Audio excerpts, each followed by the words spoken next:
so that seems to be a pretty big part to me of talking about music or thinking about it or anything.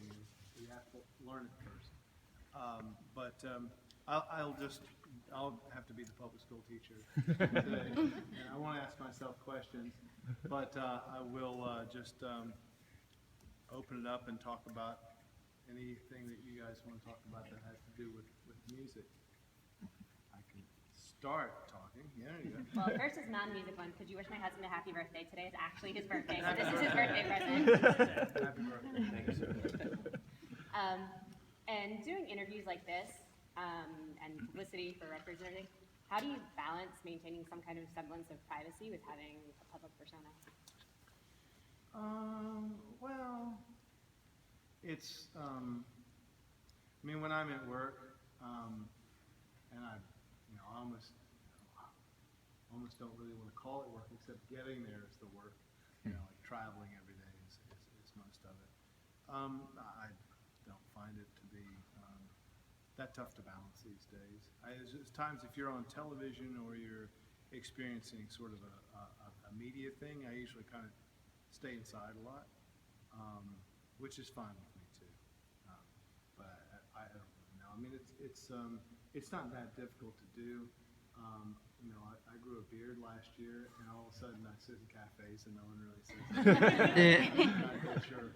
So that's good, and maybe I paint it orange or something.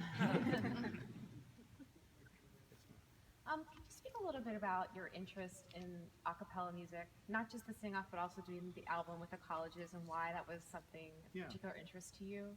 Well, it began like so many things do for us, very self-centered. Someone had sent me a version of one of my songs done by an a cappella group, a university a cappella group, and I was playing colleges all the time, but hadn't really. And when I came through, there weren't a cappella groups weren't as prevalent. And I thought it was really amazing. And then I noticed next to it, YouTube, if you like that, you'll like this kind of vibe. There was so many of my songs being covered. Now, when I started as went out as a creative musician, I always wanted to be a songwriter who was covered by other artists. That was my first. I had settled for this version of it. But when I started, that's what I wanted, and so it never happened except Bette Midler covered a song of mine very early, and that was great. But then that was it; it just stopped. And when I saw how many kids were doing such amazing things with my music, I thought, well, that's my little dream of being a songwriter with other people doing, and they were doing such amazing creative things with it. So I just started following it from there, and I just started realizing what a huge part of the experience of going to school, and music is so contextual, so powerful when if what you're doing is instead of keg stands and beer bongs, you're singing an a cappella group, that would have probably a lot more powerful impact on your time.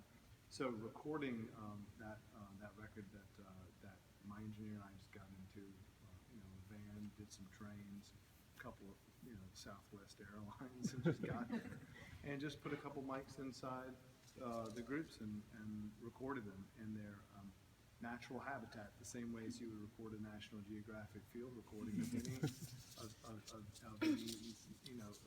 anthropological native evidence of a ritual. I mean, it's the same thing. It's just human beings at that time. This is what they're doing. They're getting together and singing these things, and it's my music, so it gave me interest. But we gave the money to save the music, and I just did it so I could basically hear my songs done by somebody else. As far as my expanded interest in acapella, I just started to really realize that along with what seemed to be atrophy of music in education, there seemed to be almost an opposite and equal sort of reciprocal reaction, and that kids were getting together singing a cappella music without class credit, because people are basically musical beings. It strikes me as interesting that the kids were doing this for themselves. They're going in universities and they're learning, whether they know it or not, they're learning a lot about arrangement, voicing, voice leading,